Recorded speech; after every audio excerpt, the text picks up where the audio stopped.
A problemima vezanim uz Hrvatski dom u Tenji konačno se bliži kraj. Nakon što se dom gotovo pola godine nakon izgradnje zbog brojnih nedostataka nije koristio u punom kapacitetu, ovih se dana u te prostorije preselio mjesni odbor Tenja.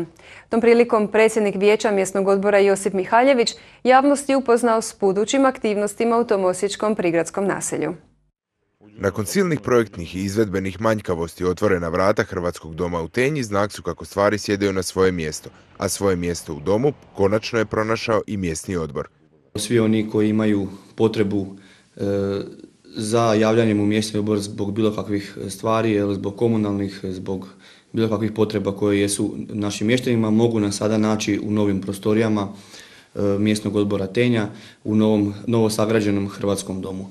Mjesni odbor je tako krajem tekuće godine riješio svoje stambeno pitanje, a kraj godine ujedno je i vrijeme za podvlačenje računa. Sva predviđena sredstva za 2013. iskorištena su za brojne projekte, pa se već planira budućnost. Donijeli smo i prijedlog prioriteta za 2014. godinu. Tu smo predvidjeli parkiralište kraj Boćarskog kluba, predvidjeli smo parkiralište ispred Katoličke crkve, nastavak na održavanju nogostupa, imamo tu nešto i uređenja kanalske mreže, malo pomoći nogometnom klubu oko uređenja igrališta i izgradnje novih slačionica.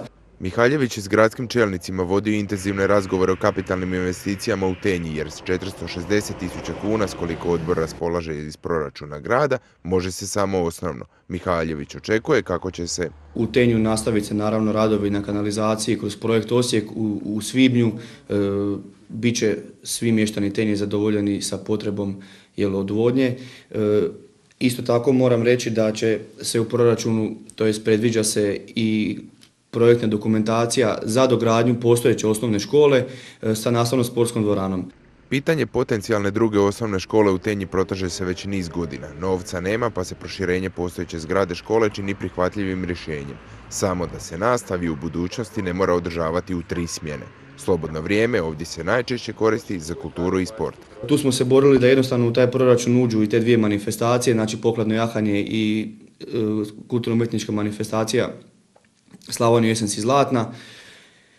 Isto tako malonogometni turnir Tenja, znamo da je središte svih malonogometnih zbivanja tijekom ljeta, jedan turnir koji je poprimio velike obime organizacije. Mihaljević se nada kako će gradska uprava odobriti što više projekata i pronaći čim više razumijevanja za probleme 8.000 mještana Tenje, kako bi i ovo prigradsko naselje malo krupnijim koracima krenulo naprijed.